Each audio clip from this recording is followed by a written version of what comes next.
Hi friends, welcome to commerce Kannada. ಇವತ್ತು ನಾವು class 11ನ ಅಕೌಂಟೆನ್ಸಿಯ 3rd ಚಾಪ್ಟರ್ ರೆಕಾರ್ಡಿಂಗ್ ಆಫ್ ಟ್ರಾನ್ಸಾಕ್ಷನ್ಸ್ನಲ್ಲಿ ಜರ್ನಲ್ ಎಂಟ್ರಿ ಇಂದ ಲೆಡ್ಜರ್ಗೆ ಹೇಗೆ ಪೋಸ್ಟ್ ಮಾಡೋದು ಅನ್ನೋದನ್ನ ಕಲ್ತ್ಕೊಳ್ಳೋಣ ಬನ್ನಿ.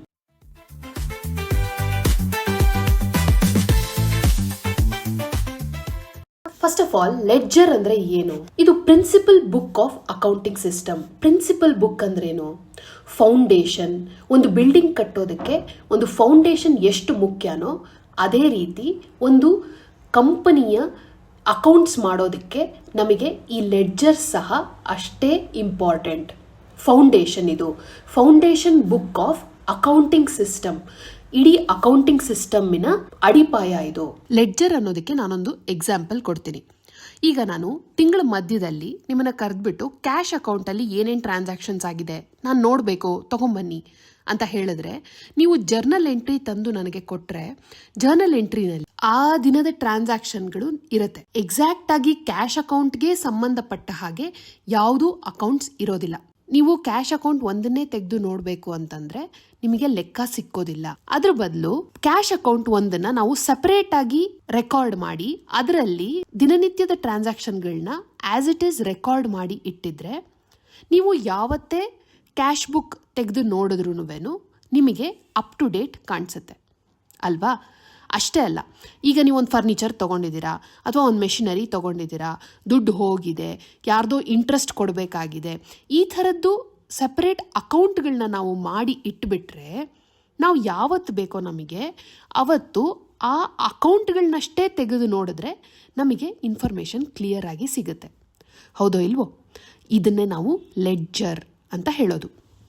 ಈ ಲೆಡ್ಜರಲ್ಲಿ ನಾವು ಏನು ಮಾಡ್ತೀವಿ ಅಂದರೆ ಅಕೌಂಟ್ಗಳನ್ನ ಸಪ್ರೇಟ್ ಮಾಡ್ತೀವಿ.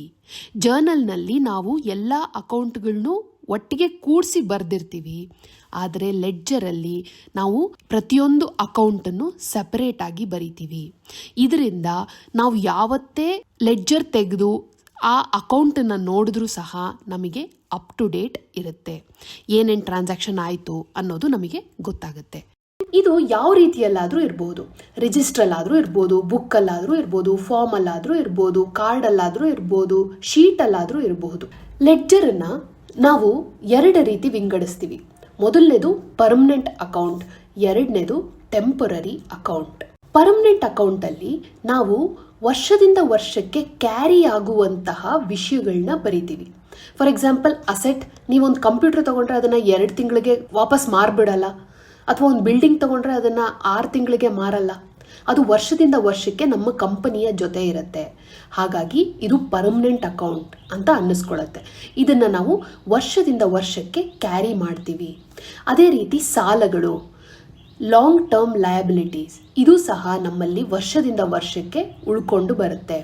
ಕ್ಯಾಪಿಟಲ್, ಒಬ್ಬ ಓನರ್ ತಂದಿರುವಂತಹ ಬಂಡವಾಳ ಬಿಸ್ನೆಸ್ ಮುಚ್ಚಿದಾಗಲೇ ನಾವು ಅವನಿಗೆ ವಾಪಸ್ ಕೊಡೋದು. ಹಾಗಾಗಿ ಅದು ನಾವು ಎಷ್ಟು ವರ್ಷ ಕಂಪನಿ ನಡೆಸ್ತೀವೋ ಅಷ್ಟೂ ವರ್ಷ ನಮ್ಮ ಜೊತೆಗೆ ಇರುತ್ತೆ. ಇನ್ನು ಟೆಂಪರರಿ ಅಕೌಂಟ್. ಈ ಅಕೌಂಟ್ಗಳನ್ನೆಲ್ಲ ನಾವು ವರ್ಷದ ಕೊನೆಯಲ್ಲಿ ಮುಗಿಸ್ಬಿಡ್ತೀವಿ, ಕ್ಲೋಸ್ ಮಾಡ್ತೀವಿ. ಯಾವ ಥರ ಅಕೌಂಟ್ಸು? Revenue accounts. ಕಂಪನಿಗೆ ಬಂದಂತಹ ಆದಾಯಗಳು, ಫಾರ್ ಎಕ್ಸಾಂಪಲ್ ಇಂಟ್ರೆಸ್ಟ್ ಬಂತು ಅಥವಾ ರೆಂಟ್ ಬಂತು, ಈ ಥರದ್ದನ್ನೆಲ್ಲ ನಾವು ಆ ವರ್ಷದಲ್ಲೇ ಮುಗಿಸ್ಬಿಡ್ತೀವಿ, ಕ್ಲೋಸ್ ಮಾಡ್ತೀವಿ. ಹಾಗೆ ಎಕ್ಸ್ಪೆನ್ಸಸ್. ಈಗ ನಾವು ರೆಂಟ್ ಕಟ್ಟಿದ್ರೆ, ಇಂಟರ್ನೆಟ್ ಬಿಲ್ ಕಟ್ಟಿದ್ರೆ, ಇದು ವರ್ಷದಿಂದ ವರ್ಷಕ್ಕೆ ಬರೋದಿಲ್ಲ. 1 ತಿಂಗಳು ರೆಂಟ್ ಕಟ್ಟಿದ್ರೆ ಅದು ಅಲ್ಲಿಗೆ ಮುಗ್ದೋಯ್ತು. ಮುಂದಿನ ವರ್ಷಕ್ಕೆ ನಾವು ಹೊಸದಾಗಿ ರೆಂಟ್ ಕಟ್ಟಬೇಕು. ಹಾಗಾಗಿ ಈ ಟೆಂಪರರಿ ಅಕೌಂಟ್ಸನ್ನು ನಾವು ಅಲ್ಲಿಗೆ ಮುಗಿಸ್ಬಿಡ್ತೀವಿ, ಆ ವರ್ಷಕ್ಕೆ ಕ್ಲೋಸ್ ಮಾಡ್ತೀವಿ. Difference between journal and ledger. Journal ಅಂದ್ರೇನು? It is the first book of entry.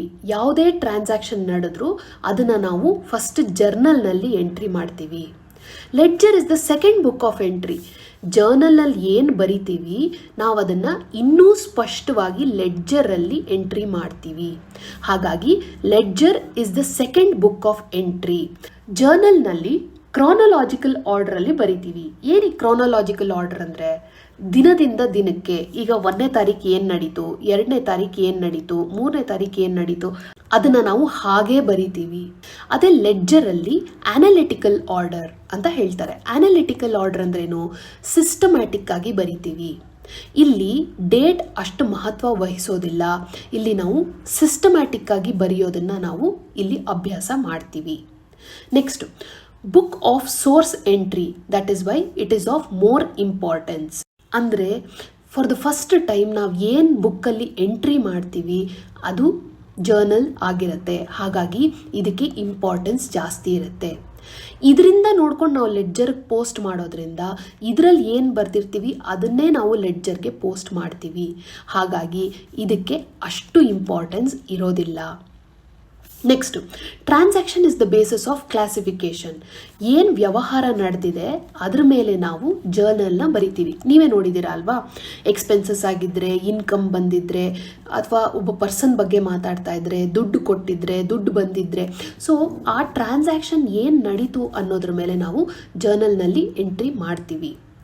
ಅದೇ ಲೆಡ್ಜರಲ್ಲಿ account is the basis of classification. ಇದನ್ನು ಇನ್ನೂ ಕ್ಲಿಯರ್ ಆಗಿ ನಿಮಗೆ ಮುಂದಿನ ಸ್ಲೈಡ್ಸಲ್ಲಿ ಎಕ್ಸ್ಪ್ಲೇನ್ ಮಾಡ್ತೀನಿ.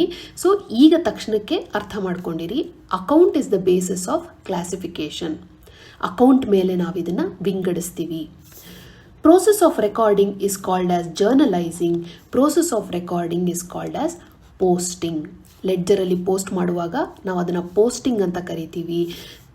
ಜರ್ನಲ್ನಲ್ಲಿ ರೆಕಾರ್ಡ್ ಮಾಡುವಾಗ ಅದನ್ನು ನಾವು ಜರ್ನಲೈಸಿಂಗ್ ಅಂತ ಕರಿತೀವಿ. ಲೆಡ್ಜರ್ ಫಾರ್ಮ್ಯಾಟ್ ನೋಡೋಣ ಬನ್ನಿ. Ledger format is always called as T account.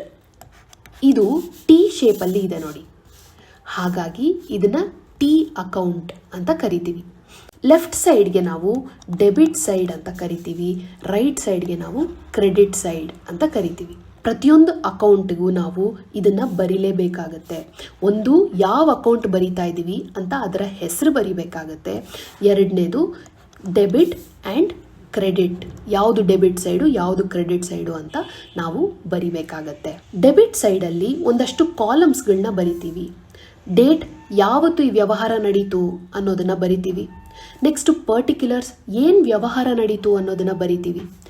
Journal folio, journal ಬುಕ್ಕಲ್ಲಿ ಯಾವ ಪೇಜಲ್ಲಿ ಎಂಟ್ರಾಗಿದೆ ಅದನ್ನು ನಾವಿಲ್ಲಿ ದಾಖಲಿಸ್ತೀವಿ.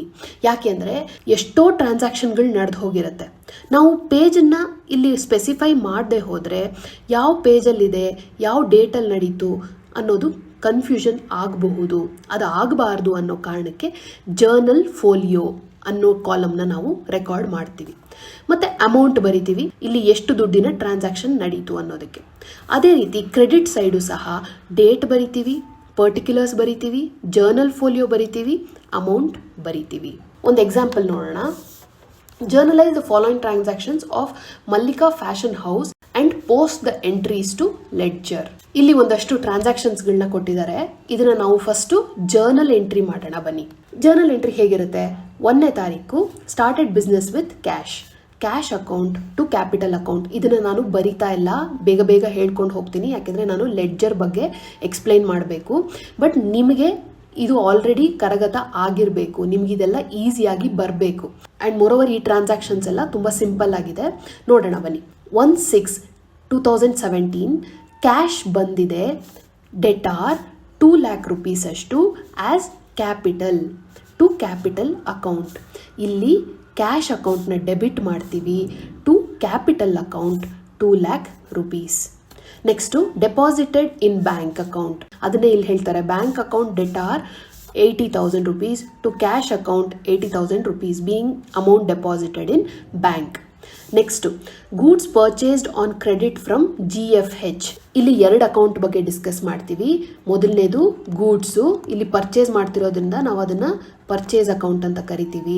ಎರಡನೇದು ಕ್ರೆಡಿಟಿಂದ ತೊಗೊಂಡಿರೋದ್ರಿಂದ ನಾವು GFH ಅಂದರೆ ಆ ಕಂಪನಿಯ ಹೆಸರನ್ನ ನಾವಿಲ್ಲಿ ದಾಖಲಿಸ್ತೀವಿ. ಆ್ಯಂಡ್ ಇದನ್ನು ನಾವು ಕ್ರೆಡಿಟ್ ಮಾಡ್ತೀವಿ. ಗೂಡ್ಸ್ ಒಳಗಡೆ ಬರ್ತಾ ಇರೋದ್ರಿಂದ debit what comes in, so ನಾವು ಇದನ್ನು ಡೆಬಿಟ್ ಮಾಡ್ತೀವಿ. ಕ್ರೆಡಿಟ್ ದ ಗಿವರ್, ನಮಗೆ ಇವನು ಸಾಲ ಕೊಡ್ತಾ ಇದ್ದಾನೆ, ಹಾಗಾಗಿ ಇವನ ಅಕೌಂಟನ್ನು ಕ್ರೆಡಿಟ್ ಮಾಡ್ತಾ ಇದ್ದೀವಿ. Purchases account debtor 30,000 rupees to GFH account 30,000 rupees being goods purchased on credit. Next 12/6 purchased office machinery paid by cheque. ಈ ವ್ಯವಹಾರನ ನಾವು ದುಡ್ಡು ಕೊಟ್ಟು ಅಲ್ಲಿಗೆ ಮುಗಿಸ್ಬಿಟ್ಟಿದ್ದೀವಿ, ಆದರೆ ನಾವು ಬ್ಯಾಂಕ್ ಚೆಕ್ ಕೊಟ್ಟಿದ್ದೀವಿ. ಹಾಗಾಗಿ ಇಲ್ಲಿ ಎರಡು ವಿಷಯಗಳು ಯಾವ್ಯಾವ ಮಾತಾಡ್ತೀವಿ. ಮೊದಲನೇದು ಮೆಷಿನರಿ ಒಳಗಡೆ ಬಂದಿದೆ ಅಂತ ಮಾತಾಡ್ತೀವಿ. ಎರಡನೇದು ಬ್ಯಾಂಕ್ ಅಕೌಂಟ್ ಹೊರಗಡೆ ಹೋಗಿದೆ, ಅದನ್ನೇ ಇಲ್ಲಿ ಹೇಳ್ತಾರೆ ನೋಡಿ. 12/6/2017 machinery account debtor to bank account being machinery purchase 20,000 rupees, 20,000 rupees. Next 18/6 rent paid by cheque. ಇಲ್ಲಿ ನಾವು ಒಂದು ಎಕ್ಸ್ಪೆನ್ಸ್ ಬಗ್ಗೆ ಮಾತಾಡ್ತಾ ಇದ್ದೀವಿ, ಅದು ರೆಂಟು. ಎರಡನೇದು ಬ್ಯಾಂಕ್ ಅಕೌಂಟ್, ಯಾಕೆಂದ್ರೆ ನಾವು ಚೆಕ್ ಕೊಟ್ಟಿದ್ದೀವಿ. ಡೆಬಿಟ್ ಆಲ್ ಎಕ್ಸ್ಪೆನ್ಸಸ್, ನಾವು ರೆಂಟ್ನ ಡೆಬಿಟ್ ಮಾಡ್ತೀವಿ, ಬ್ಯಾಂಕ್ ಅಕೌಂಟ್ನ ಕ್ರೆಡಿಟ್ ಮಾಡ್ತೀವಿ, ಯಾಕೆಂದ್ರೆ ಇದು ಅಸೆಟ್. ಅದೇ ಇಲ್ಲಿ ಹೇಳ್ತಾರೆ ನೋಡಿ, 18/6 rent account debtor to bank account being rent paid 5,000 rupees, 5,000 rupees. Next 26 sale of goods on credit to Mohit. Mohit ಅನ್ನೋನು ನಮ್ಮಿಂದ ಒಂದಷ್ಟು ಗೂಡ್ಸ್ನ ತಗೊಂಡು ಹೋಗಿದ್ದಾನೆ, ಹಾಗಾಗಿ ಅದು ನಮಗೆ ಸೇಲ್ಸ್ ಆಗ್ತಾ ಇದೆ, ಗೂಡ್ಸ್ ಹೊರಗಡೆ ಹೋಗ್ತಾ ಇದೆ, ಹಾಗಾಗಿ ನಾವು ಅದನ್ನು ಸೇಲ್ಸ್ ಅಂತ ಬರಿತೀವಿ. ಎರಡನೇದು ಮೋಹಿತ್ ಅಕೌಂಟು, ಯಾಕೆಂದರೆ ಅವನು ಸಾಲ ಹೇಳಿ ತಗೊಂಡು ಹೋಗ್ತಾ ಇದ್ದಾನೆ. ಸೊ ನಾವು ಮೋಹಿತ್ ಅಕೌಂಟನ್ನು ಡೆಬಿಟ್ ಮಾಡ್ತೀವಿ, ಗೂಡ್ಸ್ ಅಕೌಂಟ್ ಅಂದರೆ ಸೇಲ್ಸ್ ಅಕೌಂಟನ್ನು ನಾವು ಕ್ರೆಡಿಟ್ ಮಾಡ್ತೀವಿ. ಅದೇ ಇಲ್ಲಿ ಬರ್ದಿದ್ದಾರೆ ನೋಡಿ, 26 Mohit account debtor to sales account being goods sold to Mohit 10,000 rupees, 10,000 rupees. Next 22/6/2017 cash sales 15,000 rupees. ಇಲ್ಲಿ ನಾನೇನು ಹೇಳಲೇಬೇಕಾಗಿಲ್ಲ, ನಿಮಗೆ ಗೊತ್ತು. ಕ್ಯಾಶ್ ಕೊಟ್ಟು ಯಾರೋ ಗೂಡ್ಸ್ನ ತಗೊಂಡು ಹೋಗಿದ್ದಾರೆ, ಸೊ ಗೂಡ್ಸ್ ಹೊರಗಡೆ ಹೋಗಿದೆ. ಸೊ ಹಾಗಾಗಿ ಸೇಲ್ಸ್ ಅಕೌಂಟ್ ಗೂಡ್ಸ್ ಹೊರಗಡೆ ಹೋಗಿದೆ, ಕ್ಯಾಶು ಒಳಗಡೆ ಬಂದಿದೆ. Cash account debtor to sales account being goods sold for cash 15,000 rupees, 15,000 rupees. Next 25/6/2017 cash paid to GFH. ಇಲ್ಲಿ ಹಿಂದೆ ನಾವು ಸಾಲ ಹೇಳಿದ್ವಿ, ಅದನ್ನು ಇಲ್ಲಿ ತೀರಿಸ್ತಾ ಇದ್ದೀವಿ, ಕ್ಯಾಶ್ ಕೊಟ್ಟು ತೀರಿಸ್ತಾ ಇದ್ದೀವಿ. ಹಾಗಾಗಿ ಇಲ್ಲಿ ಎರಡು ಅಕೌಂಟ್ ಡಿಸ್ಕಸ್ ಮಾಡ್ತೀವಿ, ಒಂದು GFH ಅಕೌಂಟು, ಎರಡನೇದು ಕ್ಯಾಶ್ ಅಕೌಂಟು. ಕ್ಯಾಶ್ ಹೊರಗಡೆ ಹೋಗ್ತಾ ಇದೆ, GFH account is the receiver, ಹಾಗಾಗಿ ನಾವು ಅದನ್ನು ಡೆಬಿಟ್ ಮಾಡ್ತೀವಿ. ಅದನ್ನೇ ಇಲ್ಲಿ ಹೇಳ್ತಾರೆ ನೋಡಿ, GFH account debtor to cash account 30,000 rupees, 30,000 rupees. Next 28/06/2017 received a cheque from Mohit. ಇಲ್ಲಿ ಹಿಂದೆ ಮೋಹಿತ್ ಅನ್ನೋನು ನಮ್ಮಿಂದ ಸಾಲ ಹೇಳಿ ಗೂಡ್ಸ್ನ ತೊಗೊಂಡು ಹೋಗಿದ್ದಾನೆ, ಈಗ ಅದನ್ನು ತೀರಿಸ್ತಾ ಇದ್ದಾನೆ. ಸೊ ಎರಡು ಅಕೌಂಟ್ ಇಲ್ಲಿ ಡಿಸ್ಕಸ್ ಮಾಡ್ತೀವಿ. ಮೊದಲನೇದು ಮೋಹಿತ್ ಅಕೌಂಟ್, ಎರಡನೇದು ಬ್ಯಾಂಕ್ ಅಕೌಂಟ್, ಯಾಕೆಂದರೆ ಅವನು ನಮಗೆ ಚೆಕ್ಕನ್ನು ಕೊಡ್ತಾ ಇದ್ದಾನೆ. ಇಲ್ಲಿ ಬ್ಯಾಂಕ್ ಅಕೌಂಟ್ ಒಳಗಡೆ ಬರ್ತಾ ಇದೆ, ಅಂದರೆ ದುಡ್ಡು ಒಳಗಡೆ ಬರ್ತಾ ಇದೆ, ಮೋಹಿತ್ ಇಸ್ ದ ಗಿವರ್, ಹಾಗಾಗಿ ಅವನ ಅಕೌಂಟನ್ನು ನಾವು ಕ್ರೆಡಿಟ್ ಮಾಡ್ತೀವಿ. ಇಲ್ಲಿ ಅದನ್ನೇ ಹೇಳ್ತಾರೆ ನೋಡಿ, bank account debtor to Mohit account being amount received in full settlement 10,000 rupees, 10,000 rupees. Next 30/6/2017 salary paid in cash 6,000 rupees. ಇಲ್ಲಿ ನಾವು ಎರಡು ಅಕೌಂಟ್ ಡಿಸ್ಕಸ್ ಮಾಡ್ತೀವಿ, ಮೊದಲನೇದು ಸ್ಯಾಲ್ರಿ, ಎರಡನೇದು ಕ್ಯಾಶ್. ಕ್ಯಾಶ್ ಹೊರಗಡೆ ಹೋಗ್ತಾ ಇದೆ, ಹಾಗಾಗಿ ನಾವು ಅದನ್ನು ಕ್ರೆಡಿಟ್ ಮಾಡ್ತೀವಿ. ಸ್ಯಾಲರಿ ಇಸ್ ಎನ್ ಎಕ್ಸ್ಪೆನ್ಸ್, ಹಾಗಾಗಿ ನಾವು ಅದನ್ನು ಡೆಬಿಟ್ ಮಾಡ್ತೀವಿ. ಅದನ್ನೇ ಇಲ್ಲಿ ಹೇಳಿದ್ದಾರೆ ನೋಡಿ, 30/6/2017 salary account debtor to cash account being salary paid 6,000 rupees, 6,000 rupees. Ledger entries, ನಾನು ಆವಾಗಲೇ ಹೇಳಿದ ಹಾಗೆ ಇಲ್ಲಿ ಅಕೌಂಟ್ ಹೆಸರನ್ನ ಬರಿತೀವಿ. ಲೆಫ್ಟ್ ಸೈಡ್ಗೆ ನಾವು ಡೆಬಿಟ್ ಅಂತ ಕರಿತೀವಿ, ರೈಟ್ ಸೈಡ್ಗೆ ಕ್ರೆಡಿಟ್ ಅಂತ ಕರಿತೀವಿ. ಎಕ್ಸಾಮ್ನಲ್ಲಿ ನೀವು ಇದನ್ನು ಬರೀಲೇಬೇಕು. ಡೆಬಿಟ್ ಆ್ಯಂಡ್ ಕ್ರೆಡಿಟ್ ಬರೆಯೋದನ್ನು ಮರೆತರೆ ಒಂದೊಂದು ಮಾರ್ಕ್ ಕಟ್ ಮಾಡ್ತಾರೆ. ಸೊ ಜ್ಞಾಪಕ ಇಟ್ಕೊಂಡು ಡೆಬಿಟ್ ಆ್ಯಂಡ್ ಕ್ರೆಡಿಟನ್ನು ಬರೀರಿ. ಲೆಫ್ಟ್ ಸೈಡು ಒಂದಷ್ಟು ಕಾಲಮ್ಸ್ನ ಬರಿತೀವಿ, date, particulars, JF, amount. Right side ಸಹ ಅದನ್ನೇ ರಿಪೀಟ್ ಮಾಡ್ತೀವಿ, date, particulars, journal folio, amount. ಈಗ ಒಂದೊಂದೇ ನೋಡ್ತಾ ಹೋಗೋಣ ಬನ್ನಿ. 1/6/2017 started business with cash 2 lakh rupees. ಇದಕ್ಕೆ ನಾವು ಜರ್ನಲ್ ಎಂಟ್ರಿ ಪಾಸ್ ಮಾಡಿದ್ದೀವಿ. ಏನು ಕ್ಯಾಶ್ ಒಳಗಡೆ ಬರ್ತಾ ಇದೆ, ಕ್ಯಾಪಿಟಲ್ ಕ್ರೆಡಿಟ್ ಮಾಡ್ತೀವಿ. ಹೇಗೆ ಬರಿತೀವಿ, ಟು ಕ್ಯಾಪಿಟಲ್ ಅಂತ ಬರಿತೀವಿ. ಲೆಡ್ಜರ್ ಎಂಟ್ರಿ ಮಾಡುವಾಗ ಒಂದು ವಿಷಯ ಜ್ಞಾಪಕ ಇಟ್ಕೊಳ್ಳಿ, ನಾವು ಬೈ ಕ್ಯಾಶ್ ಟು ಕ್ಯಾಪಿಟಲ್ ಅಂತ ಬರೆಯೋಣ. ಓಕೆನಾ? ಯಾಕೆ ಹೀಗೆ ಹೇಳ್ತಾ ಇದ್ದೀನಿ, ಬೈ ಕ್ಯಾಶ್ ಟು ಕ್ಯಾಪಿಟಲ್ ಅಂತ ಯಾಕೆ ಬರಿಬೇಕು ಅಂದರೆ ನಾವು ಡೆಬಿಟ್ ಸೈಡ್ ಲೆಡ್ಜರಲ್ಲಿ ಏನೇ ಎಂಟ್ರಿ ಮಾಡಿದ್ರೂ ಟು ಅನ್ನೋದ್ರಿಂದ ಶುರು ಮಾಡ್ತೀವಿ. ಅದೇ ಕ್ರೆಡಿಟ್ ಸೈಡ್ ಏನೇ ಎಂಟ್ರಿ ಮಾಡೋದಿದ್ರೂ ಬೈ ಅಂತ ಶುರು ಮಾಡ್ತೀವಿ. ಹೀಗೆ ಬರೆಯೋದ್ರಿಂದ ಇಲ್ಲಿ ನಾವು ಜರ್ನಲ್ ಎಂಟ್ರಿನಲ್ಲಿ ಬೈ ಕ್ಯಾಶ್ ಟು ಕ್ಯಾಪಿಟಲ್ ಅಂತ ಬರೆಯೋದ್ರಿಂದ ನಮಗೆ ಇಲ್ಲಿ ಹೇಗೆ ಎಂಟ್ರಿ ಮಾಡಬೇಕು ಅನ್ನೋದು ಈಸಿ ಆಗುತ್ತೆ. ಓಕೆನಾ? ಈಗ ನೋಡಿ, ನಾವು ಕ್ಯಾಶ್ ಅಕೌಂಟ್ ಮತ್ತು ಕ್ಯಾಪಿಟಲ್ ಅಕೌಂಟ್ ಬಗ್ಗೆ ಮಾತಾಡ್ತಾ ಇದ್ದೀವಿ. ಇಲ್ಲಿ ಅದೇ ಅಕೌಂಟ್ಗಳನ್ನ ಓಪನ್ ಮಾಡೋಣ ಬನ್ನಿ. ಮೊದಲನೇದು ಕ್ಯಾಶ್ ಅಕೌಂಟ್. ಕ್ಯಾಶ್ ಅಕೌಂಟಲ್ಲಿ ನಾವು ಕ್ಯಾಶ್ ಅಕೌಂಟ್ ಬಗ್ಗೆನೇ ಮಾತಾಡ್ತೀವಾ? ಇಲ್ಲ. ಕ್ಯಾಶ್ ಅಕೌಂಟಲ್ಲಿ ನಾವು ಬಂದಿರುವಂತಹ ಕ್ಯಾಪಿಟಲ್ ಬಗ್ಗೆ ಮಾತಾಡ್ತೀವಿ. ಆಪೋಸಿಟ್ ಟ್ರಾನ್ಸಾಕ್ಷನ್ಸ್ನ ಎಂಟ್ರಿ ಮಾಡ್ತೀವಿ. ಇಲ್ಲಿ ಕ್ಯಾಶ್ ಅಕೌಂಟಲ್ಲಿ ಬರೆಯುವಾಗ ನಾವು ಏನಂತ ಬರಿತೀವಿ? ಟು ಕ್ಯಾಪಿಟಲ್ ಅಂತ ಬರಿತೀವಿ. ಟು ಯಾವ ಸೈಡ್ ಇದೆ? ಡೆಬಿಟ್ ಸೈಡ್ ಇದೆ. ಹಾಗಾಗಿ to capital 1/6/2017 to capital 2 lakh rupees. ಇಲ್ಲಿ ಬೈ ಅಂತೇನು ಬರೆಯೋದು ಬೇಡ. ಕ್ಯಾಶ್ ಅಕೌಂಟಲ್ಲೇನೋ ಬರೆದ್ವಿ. ಈಗ ಕ್ಯಾಪಿಟಲ್ ಅಕೌಂಟಲ್ಲಿ ಬರಿಬೇಕಲ್ಲ. ಕ್ಯಾಪಿಟಲ್ ಅಕೌಂಟಲ್ಲಿ ಕ್ಯಾಪಿಟಲ್ ಬಗ್ಗೆನೇ ಬರಿತೀವಾ? ಇಲ್ಲ, ಕ್ಯಾಶ್ ಬಗ್ಗೆ ಬರಿತೀವಿ. ಕ್ಯಾಶ್ಗೆ ನಾವು ಪ್ರಿಫಿಕ್ಸ್ ಏನು ಬರೆದಿದ್ದೀವಿ? ಇಲ್ಲಿ ಬೈ ಕ್ಯಾಶ್ ಅಂತ ಬರೆದಿದ್ದೀವಿ. ಬೈ ಅನ್ನೋದೆಲ್ಲ ಯಾವ ಕಡೆ ಬರಬೇಕು? ಕ್ರೆಡಿಟ್ ಸೈಡ್ ಬರಬೇಕು. ಹಾಗಾಗಿ ಬೈ ಕ್ಯಾಶ್ 1/6/2017 ಜರ್ನಲ್ ಫೋಲಿಯೋ ಖಾಲಿನೇ ಬಿಡ್ತೀವಿ. ಯಾಕೆ ಅಂದರೆ ನಮಗೆ ಬರೆಯೋಕ್ಕೆ ಈಗ ತಕ್ಷಣಕ್ಕೆ ಏನೂ ಇಲ್ಲ. ಸೊ ಇಲ್ಲಿ 2 lakh rupees. ನಾವು ಏನೇ ಟ್ರಾನ್ಸಾಕ್ಷನ್ ಮಾಡಿದ್ರೂ ಸಹ ಅದರ ಡಬಲ್ ಎಫೆಕ್ಟ್ ಇರುತ್ತೆ. ಇಲ್ಲಿ ನೋಡಿ, ನಾವು ಕ್ಯಾಶ್ ಅಕೌಂಟಲ್ಲಿ ಕ್ಯಾಪಿಟಲ್ ಬಗ್ಗೆ ಬರಿತೀವಿ, ಕ್ಯಾಪಿಟಲ್ ಅಕೌಂಟಲ್ಲಿ ಕ್ಯಾಶ್ ಬಗ್ಗೆ ಬರಿತೀವಿ. ಡಬಲ್ ಎಫೆಕ್ಟ್ ಇದೆಯೋ ಇಲ್ವೋ? ಈಗ ಸೆಕೆಂಡ್ ಟ್ರಾನ್ಸಾಕ್ಷನ್ ಬರೆಯೋಣ ಬನ್ನಿ. 8/6/2017 ಡೆಪಾಸಿಟೆಡ್ ಇನ್ ಬ್ಯಾಂಕ್ ಅಕೌಂಟ್. ಇಲ್ಲೂ 2 ಅಕೌಂಟ್ಗಳ ಬಗ್ಗೆ ಮಾತಾಡ್ತೀವಿ.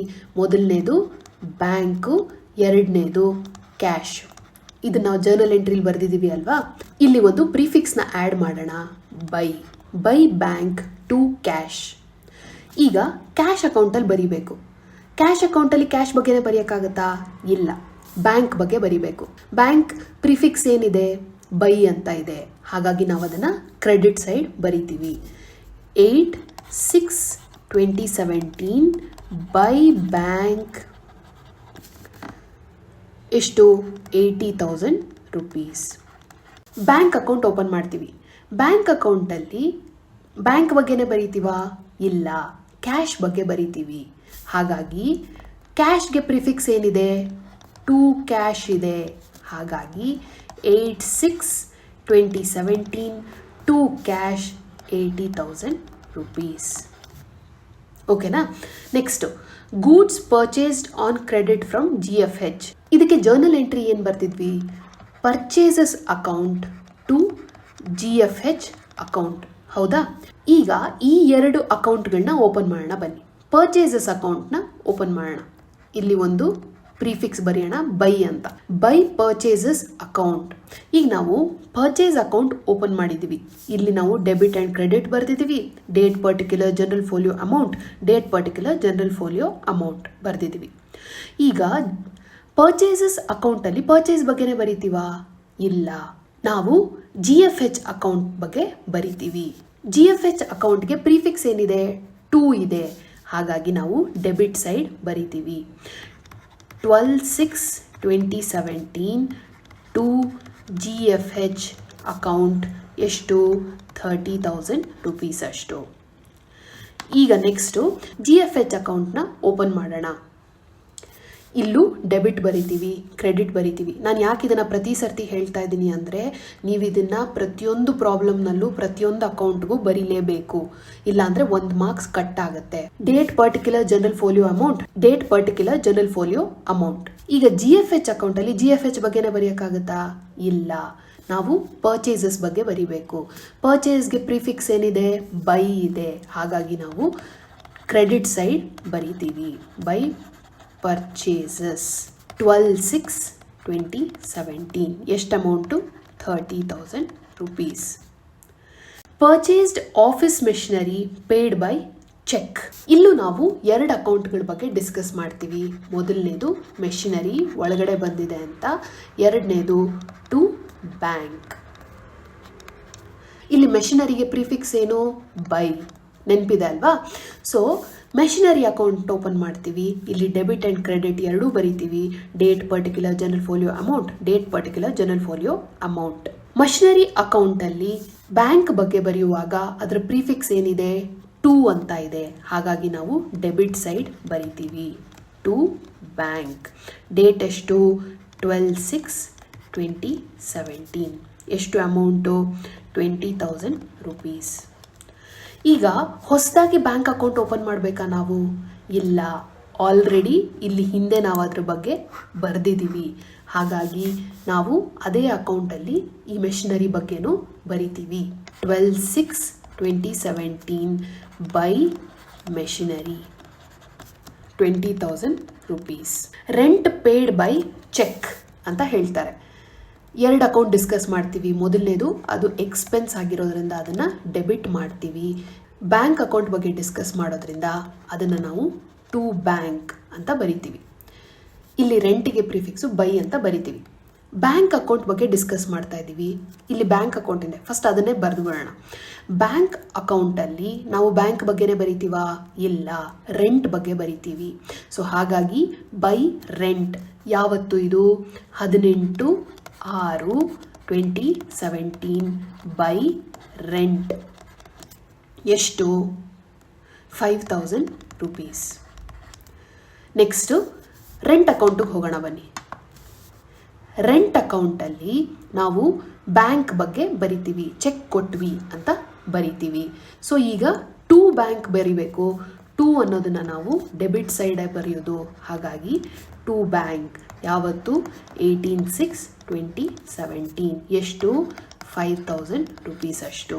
26/2017 sale of goods to Mohit on credit. ಮೊದಲನೇದು ಮೋಹಿತ್, ಟು ಸೇಲ್ಸ್. ಮೋಹಿತ್ಗೆ ಪ್ರಿಫಿಕ್ಸ್ ಏನು ಬರಿತೀವಿ? ಬೈ ಅಂತ ಬರಿತೀವಿ. ಹೌದಾ? ಈಗ ಮೋಹಿತ್ ಅಕೌಂಟ್ನ ಓಪನ್ ಮಾಡೋಣ ಬನ್ನಿ. Mohit account debit credit, date particular G F amount, date particular G F amount. Mohit ಅಕೌಂಟಲ್ಲಿ ಮೋಹಿತ್ ಬಗ್ಗೆನೇ ಬರಿತೀವಾ? ಇಲ್ಲ, ಸೇಲ್ಸ್ ಬಗ್ಗೆ ಬರಿತೀವಿ. ಸೇಲ್ಸ್ಗೆ ಪ್ರಿಫಿಕ್ಸ್ ಏನಿದೆ? ಟು ಇದೆ. ಹಾಗಾಗಿ ಲೆಫ್ಟ್ ಸೈಡ್ ಬರಿತೀವಿ, ಟು ಸೇಲ್ಸ್. ಯಾವತ್ತು? 26/2017 to sales 10,000 rupees.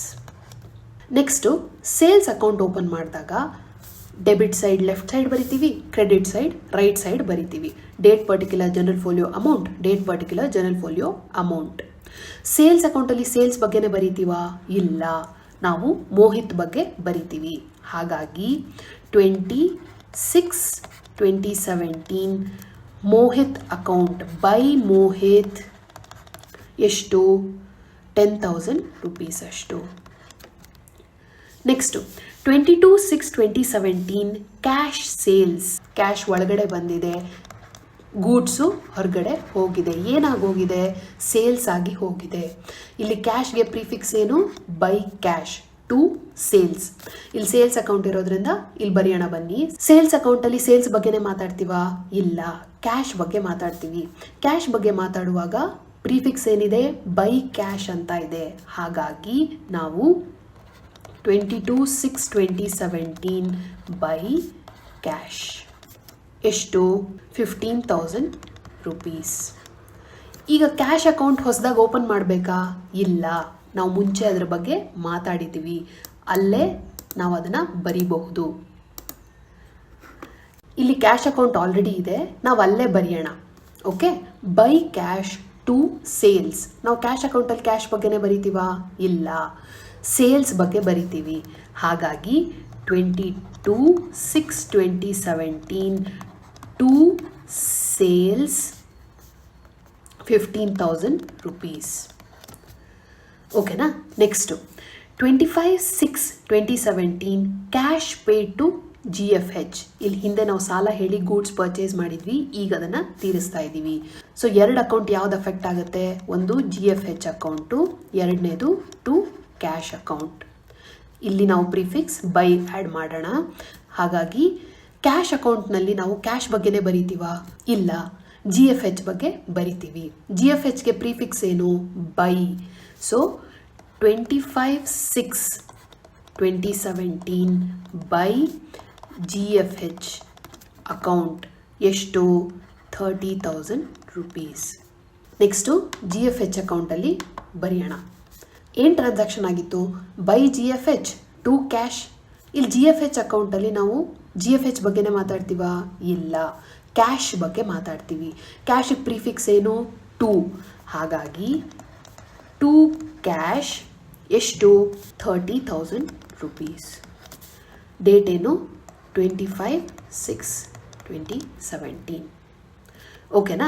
Next 28/6/2017 received a cheque from Mohit 10,000 rupees.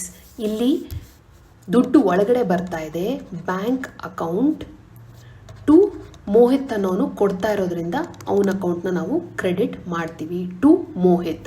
ಇಲ್ಲಿ ಬ್ಯಾಂಕ್ಗೆ ಪ್ರಿಫಿಕ್ಸ್ ಏನು ಬರೆಯೋಣ? By bank to Mohit. ಈಗ ಮೋಹಿತ್ ಅಕೌಂಟಲ್ಲಿ ನಾವು ಮೋಹಿತ್ ಬಗ್ಗೆನೇ ಬರೆಯೋಕ್ಕಾಗತ್ತಾ? ಇಲ್ಲ. ಹಾಗಾಗಿ ನಾವು ಬೈ ಬ್ಯಾಂಕ್ ಅಂತ ಬರಿಬೇಕು. ಬೈ ಎಲ್ಲ ಯಾವ ಕಡೆ ಬರಬೇಕು? ರೈಟ್ ಸೈಡ್ ಬರಬೇಕು. ಹಾಗಾಗಿ 28/6/2017 ಬೈ ಬ್ಯಾಂಕ್ ಎಷ್ಟು? 10,000 rupees. ಬ್ಯಾಂಕ್ ಅಕೌಂಟ್ ನಾವು ಹೊಸದಾಗಿ ಓಪನ್ ಮಾಡಬೇಕಾ? ಇಲ್ಲ, ಇಲ್ಲಿ ಆಲ್ರೆಡಿ ಬ್ಯಾಂಕ್ ಅಕೌಂಟ್ ನಾವು ಓಪನ್ ಮಾಡಿದ್ದೀವಿ. ಟ್ರಾನ್ಸಾಕ್ಷನ್ ಏನು? Bank account to Mohit account ಅಲ್ವಾ? By bank. ಸೊ ಈಗ ನಾವು ಟು ಮೋಹಿತ್ ಅಂತ ಬರಿಬೇಕು. 28/6/2017 to Mohit account 10,000 rupees. Next 30/6/2017 salary paid in cash 6,000 rupees. Salary is an expense, ಹಾಗಾಗಿ ನಾವು ಅದನ್ನು ಡೆಬಿಟ್ ಮಾಡ್ತೀವಿ ಟು ಕ್ಯಾಶ್. ಕ್ಯಾಶ್ ಹೊರಗಡೆ ಹೋಗಿದೆ, ಹಾಗಾಗಿ ಅದನ್ನು ಕ್ರೆಡಿಟ್ ಮಾಡ್ತೀವಿ. ಇಲ್ಲಿ ಸ್ಯಾಲ್ರಿಗೆ ಒಂದು ಪ್ರಿಫಿಕ್ಸ್ ಬರೆಯೋಣ, ಬೈ ಅಂತ. ಈಗ ಸ್ಯಾಲರಿ ಅಕೌಂಟಲ್ಲಿ debtor, creditor, date, particular, journal folio, amount. Credit ಸೈಡಲ್ಲಿ date, particular, journal folio, amount. Salary ಅಕೌಂಟಲ್ಲಿ ಸ್ಯಾಲರಿ ಬಗ್ಗೆನೇ ಬರಿತೀವಾ? ಇಲ್ಲ, ಟು ಕ್ಯಾಶ್ 30/6/2017 ಟು ಕ್ಯಾಶ್ ಎಷ್ಟು? 6,000 rupees ಅಷ್ಟು. ನಾವು ಹೊಸದಾಗಿ ಕ್ಯಾಶ್ ಅಕೌಂಟ್ ಓಪನ್ ಮಾಡಬೇಕಾ? ಬೇಡ, ಆಲ್ರೆಡಿ ಇಲ್ಲಿ ಅಕೌಂಟ್ ಇದೆ. ಇಲ್ಲಿ ನಾವು ಬೈ ಸ್ಯಾಲ್ರಿ ಟು ಕ್ಯಾಶ್. ಇಲ್ಲಿ ಕ್ಯಾಶ್ ಅಕೌಂಟಲ್ಲಿ ನಾವು ಸ್ಯಾಲರಿ ಬಗ್ಗೆ ಬರಿತೀವಿ. ಸ್ಯಾಲರಿಗೆ ಪ್ರಿಫಿಕ್ಸ್ ಏನು? ಬೈ. ಹಾಗಾಗಿ 30/6/2017 ಬೈ ಸ್ಯಾಲರಿ 6,000 rupees. ಇದನ್ನೇ ಪೋಸ್ಟಿಂಗ್ ಟು ಲೆಡ್ಜರ್ ಅಂತ ಹೇಳೋದು. ಇಲ್ಲಿ ನಾವು ಪ್ರತಿಯೊಂದು ಅಕೌಂಟನ್ನು ಓಪನ್ ಮಾಡ್ತೀವಿ. ಆ ಅಕೌಂಟಿಗೆ ಸಂಬಂಧಪಟ್ಟಂತಹ ಟ್ರಾನ್ಸಾಕ್ಷನ್ಸ್ಗಳನ್ನ ನಾವು ಇಲ್ಲಿ ಬರಿತೀವಿ. I hope you have understood. ಇದು ಪ್ರಾಕ್ಟೀಸ್ ಮಾಡ್ತಾನೆ ಬರೋದು. ಹಾಗಾಗಿ ನೀವು ತುಂಬ ಸಮ್ಸ್ಗಳನ್ನ ಸಾಲ್ವ್ ಮಾಡಬೇಕಾಗತ್ತೆ ನಿಮಗಿದು ಕರಗತ ಆಗೋದಕ್ಕೆ. ಈ ವಿಡಿಯೋ ನಿಮ್ಗೆ ಇಷ್ಟ ಆಗಿದ್ರೆ ದಯವಿಟ್ಟು ಲೈಕ್ ಮಾಡಿ, ನಿಮ್ಮ ಫ್ರೆಂಡ್ಸ್ ಜೊತೆಗೆ ಶೇರ್ ಮಾಡಿ. Thank you.